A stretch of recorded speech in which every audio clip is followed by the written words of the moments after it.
session has been concluded. The participants in the executive session were Aaron Smith, David Buttery, Suzanne LeClaire, John Schaefer, Noel Sawyer, Paul Saunier, Ken Matthews. Val Carr. Carol Harvey. Thank you.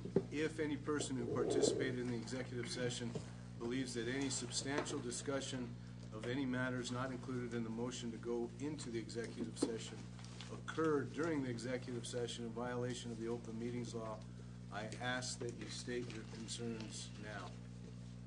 Good. Hearing none, the next agenda item is, that's the Pledge of Allegiance. If everybody will rise and join me. I pledge allegiance to the flag of the United States of America and to the republic for which it stands, one nation, under God, indivisible, with liberty and justice for all. Thank you.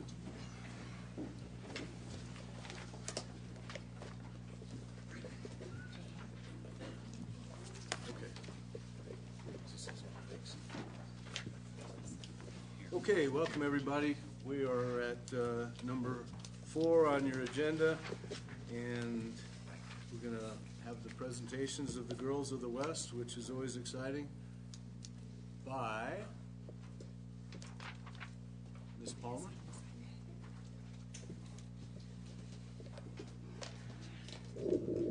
Welcome. If you'll just give us your name and address. Good evening. My name is Mark Coors. I am the president of the Pikes Peak Range Riders, and my address is 7620 Wilderness Drive, Colorado Springs, Colorado. Thank you, sir. I have the honor to be part of this group, whose role in part is to promote Western heritage in the Pikes Peak region. In a minute, you'll get to hear from the best of us, the Girls of the West. But if I could, I first of all want to thank you for your time, and I want to just give you a brief history of the Range Riders and explain how that ties into the Pikes Peak Bus Rodeo. In 1949, Ken Brookhart and Everett Conover conducted an experimental ride to promote the Pikes Peak Bus Rodeo. 38 people participated in that ride. They started at the Broadmoor Hotel and ended up 3 days later at the Paradise Valley Ranch here in Woodland Park. That ride was so successful that in September of 1949, the Range Riders were actually formed, and in July of 1950, the very first official range ride, took place at a street breakfast that was already in existence for promoting the Pikes Peak Bus Rodeo, and that was in downtown Colorado Springs, as we will be leaving on the 15th of June this year. We are currently entering our 68th year. We have a membership of over 200 strong. Our rides now are 5 days.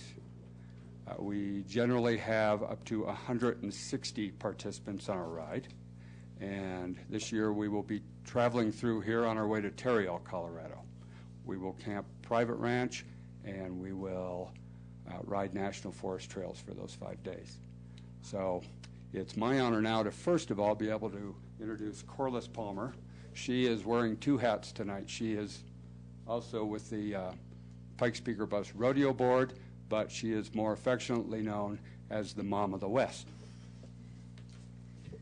Corliss Palmer. I live at 8015 Mallard Drive in Peyton, which is actually Falcon. But I would like to say thanks for having us tonight. I am part of the rodeo board, and as such, I'd like to say thank you for all the support you give the rodeo, and hopefully you'll be coming to our 76th, which is July 13th to the 16th at the Norris Penrose Event Center. We have lots of other things coming up, but the girls will tell you in much better fashion than I do. But I would like to, now I'm going to have my other hat, the Girl of the West director. Allison Mitchell, I'm sure most of you know her. She's the daughter of Mark and Karen Mitchell of Woodland Park, and she's been very active in your community and in Teller County. So we're very proud of her. She's going to be a junior at Colorado Christian University in Lakewood. She's studying She's studying to be pre-med, but she's going to major in biology and chemistry and psychology. So she's got a lot of hats she's wearing, but she's giving us 2 summers. As Girl of the West, they worked 2 summers, so she was the aide to Girl of the West last year, and we will choose this coming July 15th, next year's aide. So they worked 2 summers as Girls of the West to promote the Pikes Peak Bus Rodeo, and the reason they work so passionately and as well as I do as a volunteer is our proceeds since 1946 have gone back to local military and their families. So we have a huge mission. And anyway, so you might know Allison's horse, Willie, a nice paint horse, because they've probably had him in your community. And she has been very honored to be Girl of the West this year. And our aide to Girl of the West this year is Jamie Tyler, and she's the daughter of James and Sylvia Tyler of Hanover. And she's attending Colorado State University in Pueblo, and she's studying biology and psychology. So these girls are intelligent plus great girls. And she rides a quarter horse named Jolene, who's partially blind. We were downtown doing a token presentation yesterday, and the girls and 2 range riders were able, and Mark was one of them. We rode up Tejon from the Pioneers Museum to Boulder and down. They stopped and got pictures on their horses at Hank and at the Range Rider statue, so it was a great day. So anyway, please enjoy the Girls of the West, and thanks again for having us.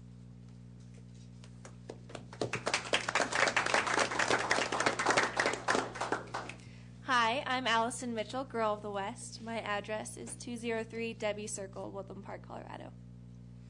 I'm Jamie Tyler, aide to Girl of the West, and my address is 18535 Holman Road, Hanover, Colorado. We're proud ambassadors of the Pikes Peak Bus Rodeo. You'll see our Perkins Ram pink truck all over town as we head out to appearances at businesses, military installations, and community events. Why do we do it? Because we're passionate about the Pikes Peak Bus Rodeo and the Western traditions it represents. Pikes Peak Bus Rodeo is one of the oldest and most loved events in our community, and we're excited to be celebrating our 76th anniversary this year. That's 76 years of celebrating our Western heritage, enjoying top rodeo action, and most importantly, giving back to our local military and their families. The dates for this year's rodeo are July 13th through the 16th at the Norris Penrose Event Center in Colorado Springs. That's right, the Pikes Peak Bus Rodeo runs Wednesday, July 13th through Saturday, July 16th at 7:15 p.m., Wednesday through Saturday evenings. There is also a Saturday matinee performance at 12:45 p.m. You'll be experiencing Championship Rodeo at its finest at each performance, and the Championship Final Shootout on Saturday night will have fans up on their feet with all the excitement. The best athletes in rodeo are coming to compete for top prize money in rodeo's classic events. Bareback riding, steer wrestling, team roping, saddle bronc, tie-down roping, barrel racing, and bull riding. There will also be longtime fan favorite mutton busting, where a trophy will be awarded at the end of each performance. Our local military are honored each night. Fort Carson on Wednesday, Missile Defense and 302nd Airlift Wing on Thursday, Air Force Space Command on Friday, the Air Force Academy at the Saturday matinee, and NORAD U.S. Northcom on Saturday night. Since 1946, the Pikes Peak Bus Rodeo has supported local military and their families. And there's lots to do before the rodeo begins. Grounds open at 4 o'clock p.m. for the evening performances and 10 o'clock a.m. for the Saturday matinee. Come early and enjoy all the family-friendly fun in our fan zone. Mutton busting tryouts are tons of fun for everyone. Plus, there's mechanical bull riding, pony rides, a petting zoo, climbing wall, bungee jump, vendors, and much more. You can grab a bite to eat, then get ready for the rodeo. You'll enjoy the precision riding skills of the Pikes Peak Range Rider pivots, and the lovely and talented Pikes Peak Rangerette horseback drill team will delight you with their riding skills as well. Rodeo clown Keith Isley will have fans of all ages holding their sides with laughter. Then, after the rodeo, head on over to the Coors Roadhouse Saloon for great live music, dancing, and some ice-cold Coors. Rodeo season truly kicks off with some other great events that our town loves. Plan on joining us downtown Wednesday, June 15th, anytime from 5:30 to 9 a.m. for the 56th Colorado Springs Western Street Breakfast. Enjoy great pancakes and eggs cooked and served by our own Fort Carson volunteers. Tickets are only $5 and children under 5 eat free. Then stick around to help send off the Pikes Peak Range Riders as they begin to ride out of town for their 68th 5-day ride to promote the Pikes Peak Bus Rodeo. The annual Kitty Dress-Up Review will be held near the Range Rider statue at Pikes Peak and Cascade immediately following their departure on June 15th. Children ages 3 through 12 will be competing in 5 categories with winners given to the top 3 in each. The winners will be able to ride in the parade. On July 12th, starting at 6:30 p.m., we'll have the annual Pikes Peak Bus Rodeo Days Parade, a hometown tradition. You'll see floats, equestrian groups, military units, and lots of local businesses as they head south on Tejon in downtown Colorado Springs, starting at St. Vrain and continuing to Vermajo. This Western culture event is free to watch and fun for the entire family. Then it's time to rodeo. Mark your calendars, buy your tickets, and get ready for Edge of Your Seat Championship Rodeo action at its best. The dates again for the Pikes Peak Bus Rodeo are Wednesday, July 13th through Saturday, July 16th. Save 20% by purchasing your tickets in advance, online, or at the Norris Penrose Event Center box office, beginning June 1st. Performances sell out, so don't wait too long. You can find all this information and much more about the Pikes Peak Bus Rodeo at our website, pikespeakerbus.org. See you at the 76th Pikes Peak Bus Rodeo, July 13th through the 16th at the Norris Penrose Event Center in Colorado Springs.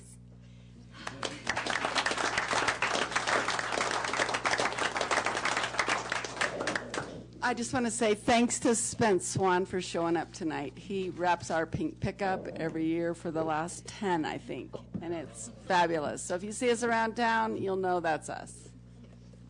Thank you very much. Thanks, Spence. And ladies, thank you very, very much. I'm sure everybody was watching you as you gave your presentation. I was watching Miss Palmer, and she had such a smile on her face. I know how proud she is and how hard she works, and you girls do a tremendous job, so thank you very, very much. Thank you. Yeah.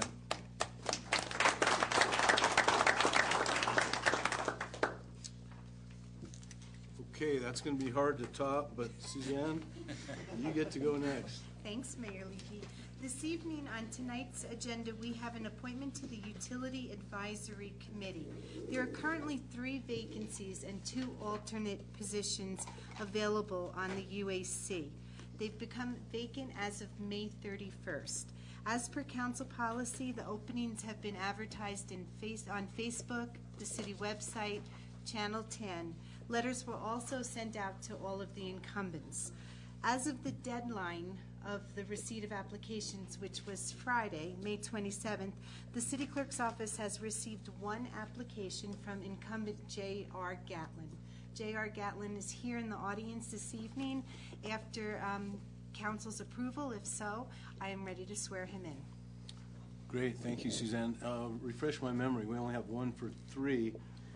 What does that look like in the future? Well, we're going to continue to advertise. I know that Kip has reached out to some of the other incumbents to see if they're interested in continuing. We'll continue to advertise and hopefully get more people interested. Terrific. And with that appointment, we will have a quorum. We'll still be able to conduct business. And you said JR is the incumbent. JR, you would like to come forward, please? I thought he was an alternate, but you can help us. He's an incumbent alternate. I see. Okay, Yes. great. But now he's going to be a permanent member. That sounds good. JR, just give us your name and address, if you would, please. Certainly. J.R. Gatlin, 311 East Bowman Avenue, Woodland Park, Colorado. Now, I know John and I were fortunate to sit with you on some utility advisory committee. And council, does anyone have any questions of JR? You were a great member. I know you enjoy it, right? I don't think I've missed a meeting, have I, Kip? Well, that So I tells think us- I do enjoy it. That tells us something. So you've got all those water regulations down pat, right? I know all about augmentation water now. All right. Did you get to go on the tour yet, Kip? No, he hasn't. It's a must. It's a must. I've been on 2 tours. Which one did I miss? I believe they're referring to the Independence Pass water. Yeah, I have not done that yet. Ask John. It's a highlight. It's terrific. Any questions from anybody for JR? Sounds like since he's been on the board for a while, it's just a smooth transition. Make a motion, Mr. Sawyer. Motion for J.R. Gatlin to be on the Utilities Advisory Board. Permanent. Second. And the second, Suzanne. Thank you. Carr? Yes. Harvey? Yes. Levy? Yes. Matthews? Yes. Soinier? Yes. Sawyer? Yes. Schaefer? Yes. Thank you. Motion carries unanimously. Thank you. Stay there, I'll swear you in. Congratulations, JR. Thank you very much. I enjoy it. I'll have you raise your right hand and repeat after me. I, J.R. Gatlin. Do solemnly swear that I will support the Constitution of the United States I will support the Constitution of the United States and of the state of Colorado, and the state of Colorado, the charter and ordinances the charter and ordinances of the city of Woodland Park, of the city of Woodland Park, and that I will faithfully perform and that I will faithfully perform the duties of the Utility Advisory Committee the duties of the Utility Advisory Committee upon which I'm about to enter. on which I'm about to enter. Congratulations, thank you. I'll have you sign your oaths.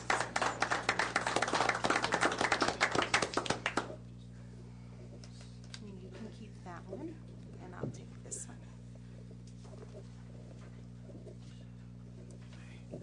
Thank you, sir. Thank you all. Thanks, JR. JR, thanks very much. Thanks for your service. And it's great to hear that you love it.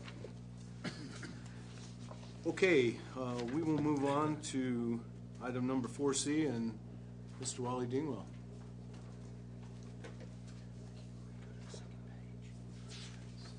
Good evening, Mayor Levy and Council.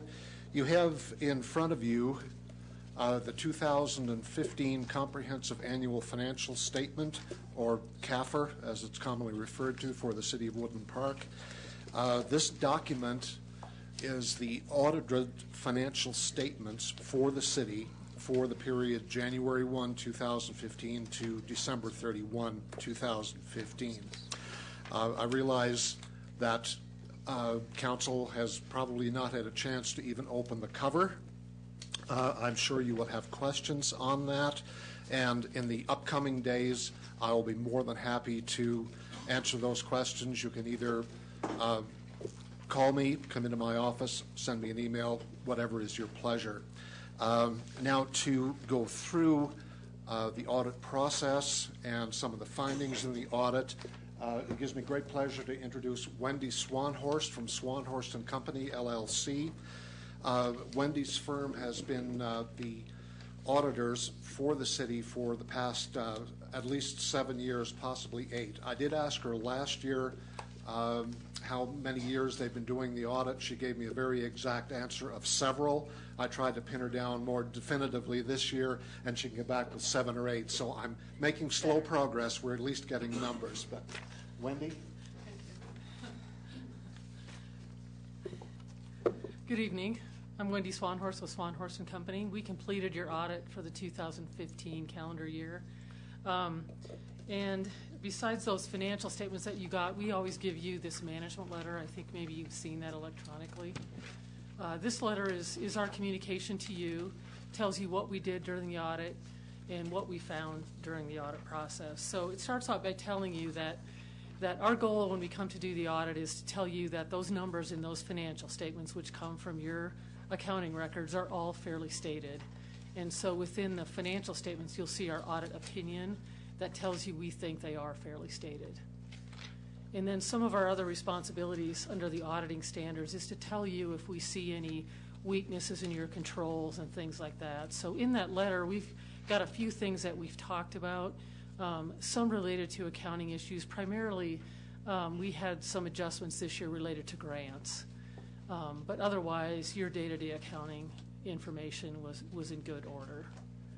A couple of the things in that letter that I probably should point out to you is that you as the governing board set a policy to keep an unrestricted fund balance in the general fund of 10% of operating expenses, and you've dipped below that in the past couple of years. I know you're working on some capital projects, but I just wanted to make sure you're aware of that. And then this year, we had some funds over budget. And again, you know, state statute always says that you, as the governing board, through the budget process, approve all of the expenditures. And when you go over that, that's technically a violation of state statutes. I don't think any of those were very significant, other than it might be a better to have, or you might set up a better process of monitoring that budget to actual to make sure that that doesn't happen. Sometimes that happens at the end of the year and you don't know what's going to happen until the final numbers are there. But there were 5 of those funds over budget, which is, you know, a little more significant than just having 1 or 2. So I wanted to mention that. So I think with that, I'll take any questions, or if you want me to talk in more detail about some of those things, I'd be happy to do that. Off the top of your head, do you know which funds were over budget? It's in the financial statements. If you have those in front of you, I'll just point it out to you so you can always find that if you want to. The page number is 33. So it lists the grants, your 3 debt service funds, and the water fund.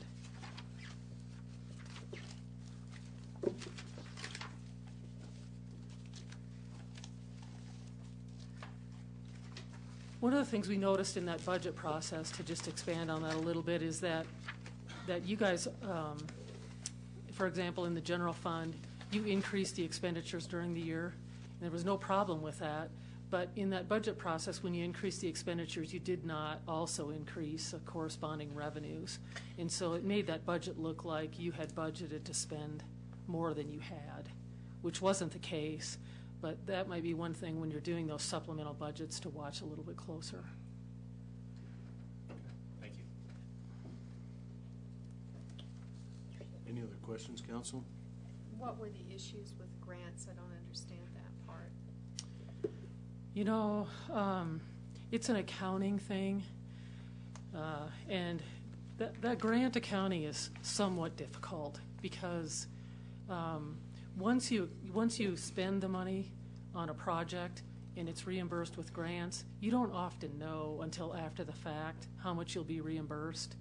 So we had a cutoff last year, and some of those grants didn't get recorded in the right years.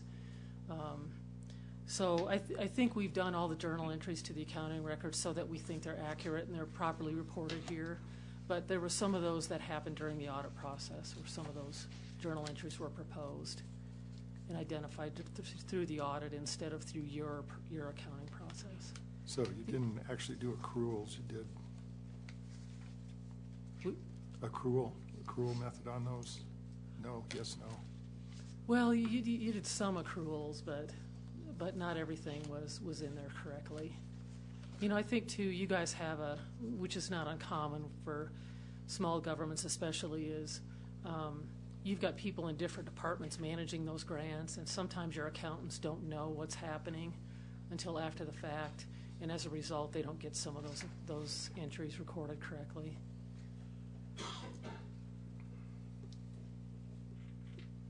Anything of major concern? You know, I would say probably the general fund, because that fund balance, your unrestricted fund balance now has dropped to just over $100,000. So, that's dropped over the past couple of years. That might be a concern. I'm sure you guys have a plan for that, but we as auditors don't really look towards the future. But that has gotten below your policy and has gotten fairly low now. That might be the one concern, I would say. Okay. Do you make any recommendations with respect to processes followed or should be revised, or a new process is required? The accounting processes, yes. You mean? The day-to-day accounting that you do, we don't see a lot of errors in that. Like I said, really the only significant adjustments we did was related to that grant stuff. So that makes me think that your processes are working pretty well. The one thing, though, that we always say in this letter every year, because you're a small government and you don't have a lot of people here, is that often people in your accounting department will have to do things on their own, and there's really no oversight or second-person review. And just because we're humans, errors and things like that can occur. But so that's always mentioned in your letter, that you can always be looking at that to see if there's ways you can make improvements. But I will say that we just don't see a lot of errors in your accounting records, so it makes me think that the processes are working. All right. Anybody else? I think maybe we all need time to review this. And Ms. Swanhurst indicated just give her a call, right? Sure. Email you? Absolutely. Contact you at our convenience? Well, the only other question I had, though, is what did we get the certificate of achievement for? Oh. Well, this, oh. That was the 2014 year. So once again, this year, later this month, I'll be sending in the 2015 CAFR with the application, with the hope that once again we will receive the certificate of achievement for the 2015 year. So we're always running 1 year behind on that. And it's based on what, Wally? It's based on the degree of disclosure in the CAFR, the style, the quality, the accuracy of the presentation, and the degree of disclosure that's contained within all the schedules and narratives in the CAFR itself. Council, this sounds fairly shocking. Some of what you heard, though, with the grants, that's a time issue. I'm questioning the reserve number that you heard. Yes. I need to look at that because I don't see a similar number. So Wendy and I need to visit to make sure we understand that methodology on how that was achieved. The other funds were fairly small numbers. So if I'm listening to their report and I'm sitting in your shoes, I'm going, what the hell is going on? Yeah. And I don't think this is a what the hell is going on moment. But I too just got this within the last couple of days, and I need to study it, and I need to talk to Wendy and Wally and see what the rest of the story is. Because I understand if you're $1 over, then they're going to report $1 over, and you've seen the numbers. They're relatively small except for the grants, and the grants is that time issue. But I owe you some explanation on this because this sounds like we don't know what we're doing, and I don't believe that's the case at all. Ms. Swanhorst, Swanhorst, I'm sorry, is that your name? Wendy. Wendy, okay, Wendy. I don't see your letter that you mentioned in this packet. Is it in this packet? No, that's, I was remiss on that. It did not get in here. I will make sure everyone gets it electronically, either tonight before I go home or first thing tomorrow morning. Thank you.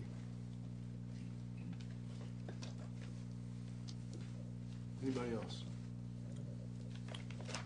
Okay, thank you very much. Thank you. Thank you very much. Yeah. I think maybe this is a good time to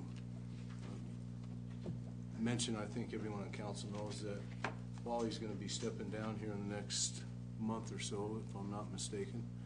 And Wally and I kind of came into this deal at the same time just about a couple of years ago, and I've always had the utmost respect. He's always worked well with anybody that has asked him for any questions answered. I know staff's going to miss him, and so I just want to say on behalf of me, and the others can speak for themselves, and certainly our city, thanks for your hard work the last couple of years, and we're going to miss you, but most important, good luck in your retirement. Thank you. You bet. You bet. Anyone else in that regard? Okay, we will move on. We have no additions, deletions, or corrections, and we'll move on to the consent calendar. And Suzanne. Thank you, Mayor Levy. This evening, this evening on tonight's consent calendar, we have the minutes of the May 19th, 2016 regular City Council meeting with one minor correction. Bill Alsbach was not in attendance at that meeting. And the student art suffered as a result. Well, continue to Sorry, Kim. good try. Okay, we just need a motion then to approve the minutes. So moved. Second. Thank you, Suzanne. Harvey? Yes. Levy? Yes. Matthews? Yes. Sonier? Yes. Sawyer? Yes. Schaefer? Yes. Carr?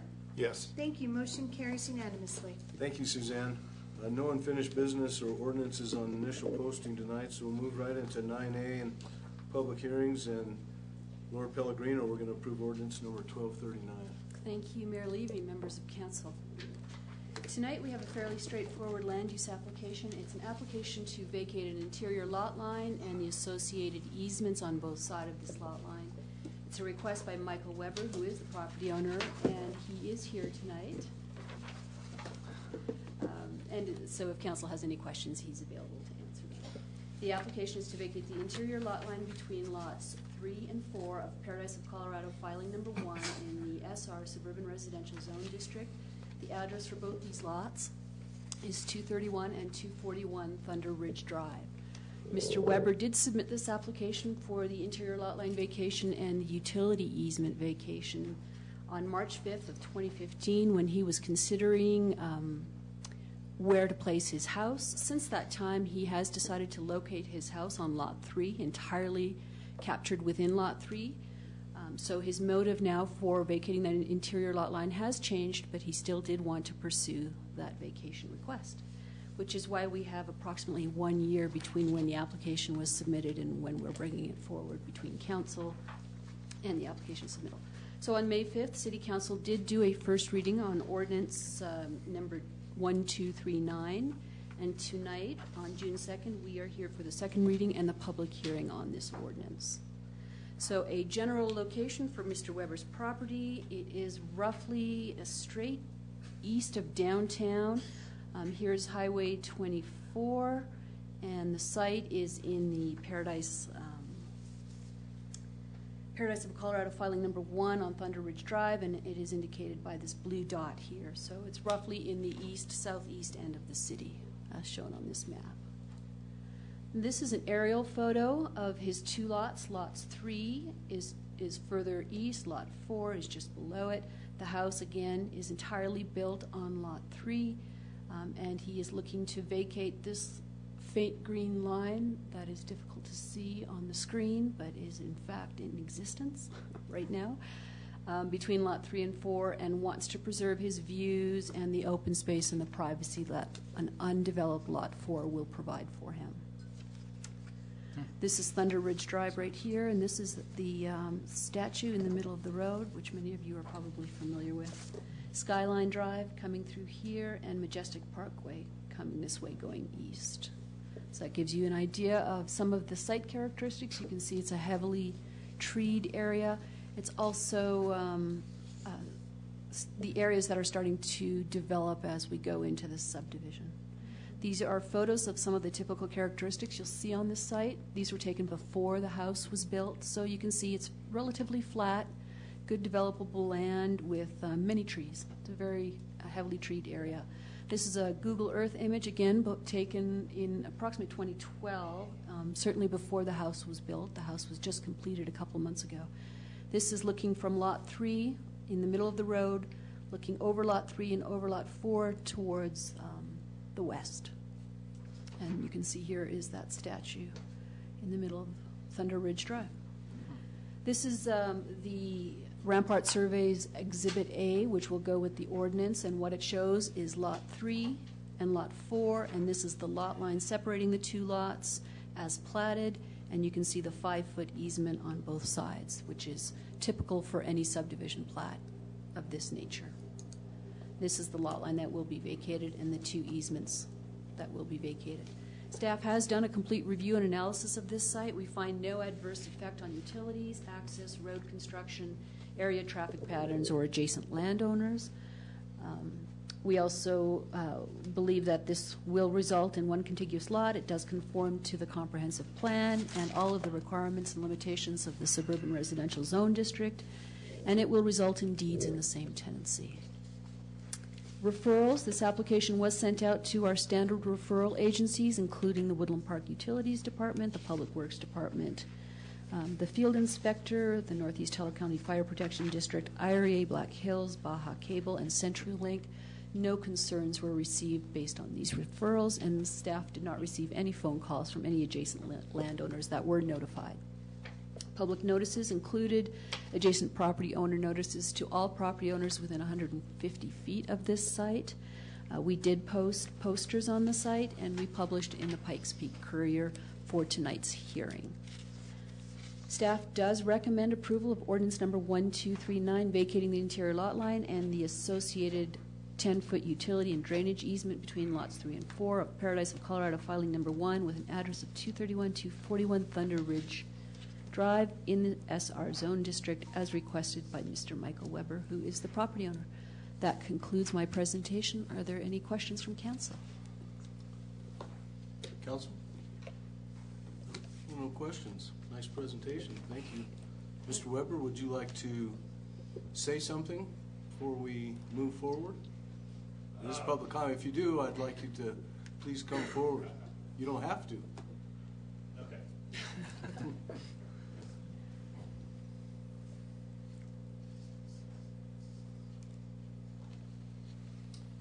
So, Michael Weber, 241 Thunder Ridge Drive. It's nice to be in Woodland Park. It's nice to be in our new house. We've been here roughly a year now, so thank you very much. It looks beautiful. Thank you. It is. I walk my dogs by it every day. I love it. That's a beautiful area. Where did you transplant from? Houston, Texas. Ah. Got out just in time. Big change. Yeah, got out of the heat and humidity. And the flooding. And the flooding. And the flooding. And the flooding. Yeah. Well, welcome to Woodland Park. Thank you very much. Thank you. Okay, thank you very much. Appreciate it. We are in public comment. If anybody else would like to come forward. Okay, if not, council, could I have a motion to approve ordinance 1239? Move to approve ordinance 1239. Second. Thank you. Suzanne?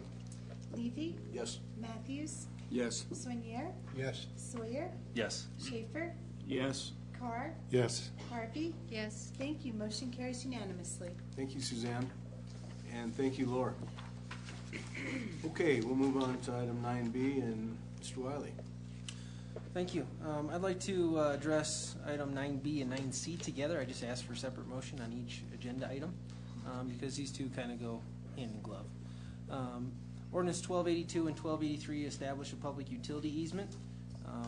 Ordinance 1282 is for the Pikes Peak Regional Medical Center, and 1283 is on Womack, the Bible College property. In this easement is an 8-inch water line. This water line was put in to help create or help with fire flow protection for the hospital and the skilled nursing facility, as well as a redundant water supply for those facilities. Though that water line was put into city specifications, and we're just before you tonight to accept these easements so we can then access those properties and service those utilities that utility when needed. Recommend approval of ordinance 1282 and 1283 after the public hearing, and I can answer any questions. Thank you, Kip. Questions, Carol? One question, and it's more for the record. Who paid for the water main? That was through a grant. That water line loop was through a grant that Brian secured and funded the entire thing. Great. What was the cost? I believe it was in the 400,000 range. Anybody else? Public comment? Anybody would like to comment before we go to a vote? Okay, if not, then we'll call for separate motions. We'll start with approving ordinance number 1282, please. Motion to approve ordinance 1282 as written. Second. Thank you. Suzanne? Thank you. Matthews? Yes. Soinier? Yes. Sawyer? Yes. Schaefer? Yes. Carr? Yes. Harvey? Yes. Levy? Yes. Thank you. Motion carries unanimously. Motion to approve ordinance 1283 as written. Thank you. Second. Great. Suzanne? Soinier? Yes. Sawyer? Yes. Schaefer? Yes. Carr? Yes. Harvey? Yes. Levy? Yes. Matthews? Yes. Thank you. Motion carries unanimously. Thank you. Thanks. Thanks, Kip. Thank you very much. And Wally, we'll call you back. Ordinance 1284. Council will recall at the last meeting 2 weeks ago, Ordinance 1284 was presented on initial posting. This ordinance became necessary because of the, pardon me, the first initiative on the April ballot, which was to increase the sales tax rate within the city of Woodland Park by 1.09%, with that additional revenue being restricted to the use of the RE2 school district.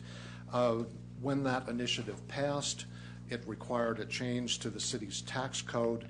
This ordinance addresses that, and I would recommend that council approve Ordinance 1284 following any public comment.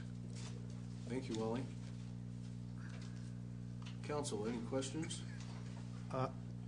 I had one question on the IGA, but I'm not sure that that's part of, it was part of the packet, but it wasn't, it may not be part of the ordinance. Talk to the, on the new business, we'll talk about Okay. IGA. 10A. Oh, I'm sorry. Anything else on 9D, Carol?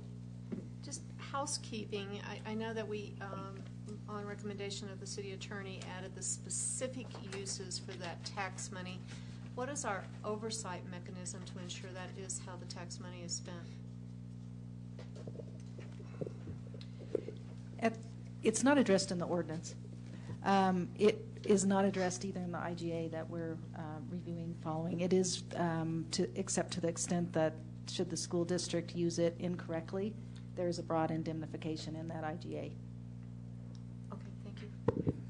Can you define that a little bit more when you say if they do not put the funds to where they should, do we not give them their money? You know, I can answer that question in connection with the IGA. Gotcha. Thank Sorry. you. Any other questions? Okay, any questions from the audience on item 9D? Okay, if not, Wally, thanks very much. Call for a motion to approve ordinance number 1284. Motion to approve ordinance 1284 as written. Thank you. Second. Thank you. Suzanne? Sawyer? Yes. Schaefer? Yes. Carr? Yes. Harvey? Yes. Levy? Yes. Matthews? Yes. Sonier? Yes. Thank you. Motion carries unanimously. Thank you, Suzanne. Okay, we'll move on to new business item 10 and Ms. Aaron Smith. Thank you, Mayor and Council. This is the IGA that governs the simple administration process that's been negotiated between the city and the school district for the collection of the 1.09% sales tax, the remittance of that over to the school district, and a payment by the school district to cover the city's administrative costs.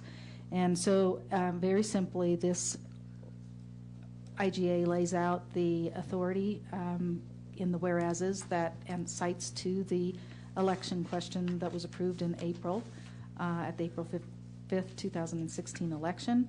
And then in paragraph 1, it goes on to state that there will be a separate accounting done for this 1.09% sales tax. And following that, this IGA does lock in a administrative fee that the school district will pay the city. That fee will be $4,500 annually for the first 5 years, and then it will be reviewed to make sure that the costs of administering and collecting that are paid back to the city. Then, as mentioned earlier, this IGA is not, it is silent with regard to a city oversight role. Instead, what is included is in paragraph 4, a very broad indemnification such that should there be any claims or any concerns brought or challenges, and the city should be a party to those, the city can then look to the school district to make it whole in case the city has to defend itself or expend any dollars with regard to such a challenge. I'd be happy to answer any questions on this. And Wally may be able to answer some of those questions as well. Thanks. Great, thanks, Aaron. Who'd like to start? John? Sorry. The ballot question, as I recall, also addressed a reduction in property tax mill rate. How does that get administered? Is it done by the county or some other entity? Like the city, any entity that has that levies mill levy certifies that on December 15th or prior to December 15th of every year. And so that would be an action by the school district to decrease the amount of that levy in its certification in the coming years. All right. Correct me if I'm wrong, but that's hopeful language, not defining language. Isn't that correct? In the ordinance we passed with the ballot issues in there, it's really up to the school to how they spend that money. I think we haven't really designated except to show the ballot issues.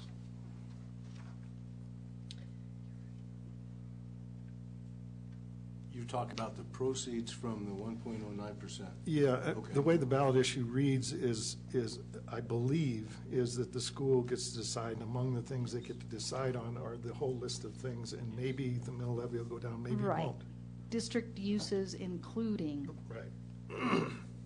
or educational purposes including. Thank you. I have an additional question. Go right I'm ahead. sorry.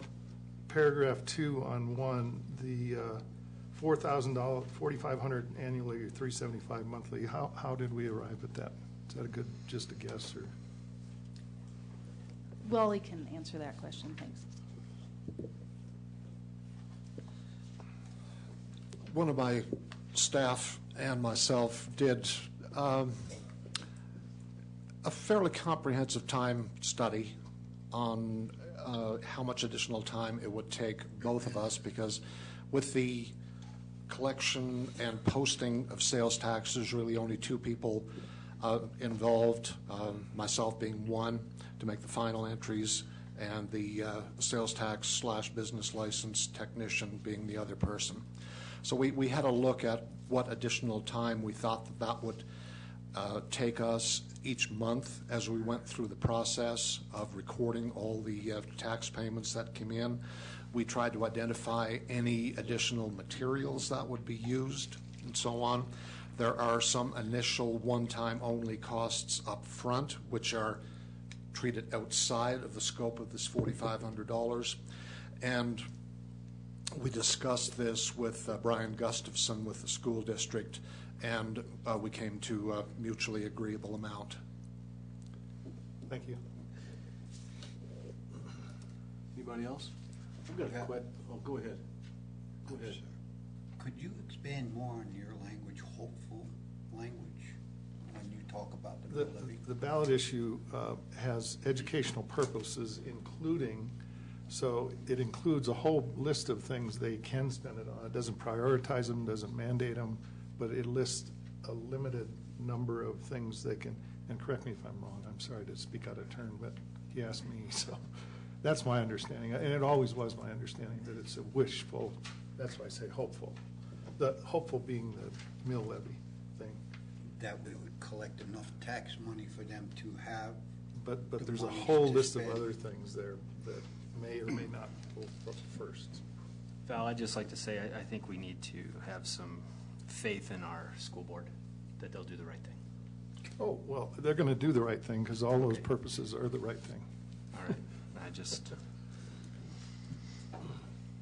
Anybody else? Okay, anyone in the audience? Okay, if not, we will call for a motion to approve this IGA between the city and the Woodland Park School District. Motion to approve IGA between the City of Woodland Park and the Woodland Park School District regarding a 1.09% sales tax increase. Second. Thank you. Suzanne? Schaefer?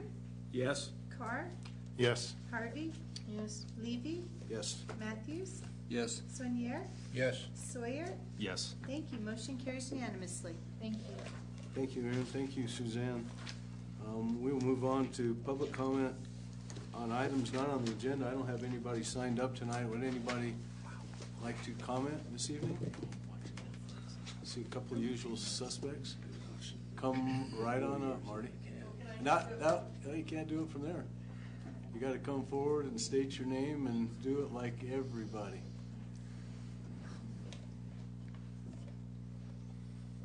And your address, if you would, please. Marty McKenna, 380 Hopi Trail. For those of you that didn't know, since the Queens were here tonight, Mary Jo was aide to Girl of the West in 1968. Wow. That's very cool. Cool. I'll have to hold that against her. Would she have liked it that you mentioned the date? Okay. All right, we'll move on to Mayor's report, and I've got a list of events. It must be summertime. The Best Farmers Market is back every Friday, starting tomorrow through September 30th, 7 a.m. to 1 p.m. at the space that was graciously provided this year by Vector Bank for the second year in a row. A great event. Weather's supposed to be great tomorrow morning, so look forward to seeing all of you council members there tomorrow and everybody else. Saturday, June 4th, the citywide garage sale. This is always a big event at the high school parking lot from 7 to 2. Also, Saturday, June 4th, the community shred day, parking lot of Park State Bank from 9 to 11. Saturday, June 4th and June 5th, the cemetery cleanup, which I know a number of people have been looking forward to, from 9 until 4. Saturday, June 4th, and every Saturday through September 17th are the free walking tours of History Park in downtown Woodland Park. And you can call 686-7512 for more information. Wednesday, June 8th, is 7th Annual Teller County Bike Rodeo at Meadowood Sports Complex from 10 to 12. Usually a ton of kids there. It's really fun to watch. Friday, June 10th, Movie Above the Clouds. Our first one for the summer, a family-friendly movie at Midland Pavilion. It is free, starts at sunset about 8:25, and food is available starting at about 6:30. And they say reasonably priced. It was really, really cheap, actually. Saturday, June 11th, Woodland Music Series, Versatile Brass, Ute Pass Cultural Center at 7 o'clock, and that event is free. We'll move on to student art, and this evening from Kayla Murray in the 6th grade at Woodland Park Middle School. So thank you very much. All of them say, well, this one says, You gotta read from the bottom up. I got it. It's just hard for me to see it. Elevate your education. Yeah, that's great. Climbing the mountain is right. That's terrific. One more thing for me, I get to do a lot of things as mayor. Nothing that really is more humbling for me and such a great honor. I get to hang out with our city manager a little bit at Fort Carson, and I got to see a change of command, company command yesterday, change of company command today, and tomorrow get to go to a change of battalion command. And fortunately, a couple of years ago, I got to meet the battalion commander and got to have a great relationship with him and his wife. The point is, sometimes we just forget how great the military is, and when you're there on site and get to meet some of these, especially today, the young captains, 30 years old, just outstanding leaders for our future. So just to let everybody know, I'm really fortunate, happy to represent our community, and it's something everybody would love if they ever have the time. Certainly contact David, and he will let you know when you can be part of that. And in talking with Carol today, they also do a number of the same things at NORTHCOM, NORAD, and we're going to try to get back on that list. Get back into their good graces. Yeah. I'm working on it. Good. just a great opportunity. Another one of those great things about getting to represent our community. So that said, I'll move on to council reports. I have nothing, sir. You have nothing? Nothing. Now? I'll just echo what you said earlier. Keep Woodland Park Beautiful Committee. Very happy that finally we'll have the cemetery cleanup, as you mentioned, from 9 to 4 on Saturday. And hopefully we can make a huge difference up there. So anybody who wants to be involved, please show up. Ken, I got one other thing, and you can allude to the cleanup that we had downtown. Yes. And that was outstanding. Yes. One thought I had, I know we do it once a year. Has there been any thought of possibly doing it before the summer and after the summer? I think there was a brief discussion about that, but that's a good point to maybe pursue that a little more heavily. They made a big difference. Yeah. Saw some of the pictures. You could just see it driving by, but Yeah, I was out of town that weekend, unfortunately, but yeah, it turned out great. Yeah, pass it on. They did a tremendous job. Paul? You know, I want to comment on the sweeper. Doesn't do a very good job. Sorry to say. Talk to the city manager. It just moves the stuff out to the middle of the road. I think it's an independent street sweeper, but I'd ask him to check his brushes. Just, I don't mean to bring up anything, but I'd like to see a better job there. No? Nothing, Mr. Mayor. John? 2 days ago, America West Housing Solutions had a groundbreaking ceremony for our Valley View Place apartments. So if you're driving up or down Highway 67, anywhere near Valley View Drive, you'll see a big pile of very good dirt. Black soil, yes. So we're happy about that. Congratulations. Exactly, and we're all happy about that, John. And that's been spearheaded by you for a long time, and so everyone's very thankful, especially, like I've alluded to, the folks that are going to get to live there at a reasonable price. So thank you very much. Okay, City Attorney's report. I have nothing on. Mr. Buttery? Just a quick report from Kip on the wastewater treatment plant loan. Thank you. Pleased to report that we closed on the $6.5 million loan that we just approved on, that was council just approved. And I'm going to do a direct quote from the Colorado Power and Water Authority from their letter. In nearly 30 years of issuing loans/bonds, these rates are the lowest in the history of the authority. Congratulations. Wow. Give us the rate relative to what you thought it was going to be. That rate we got was 1.67. Holy cow. We were conservative at our estimates at 2.5. Yeah, that's great. Fantastic. Save some money. So, yes. Not as good as the $2 million interest-free loan. Right, so we basically. Oh, geez, had to bring that up. Downer here. That's tremendous. Great, thank you. Thank you. Anybody else? No comments on written correspondence. This meeting's adjourned.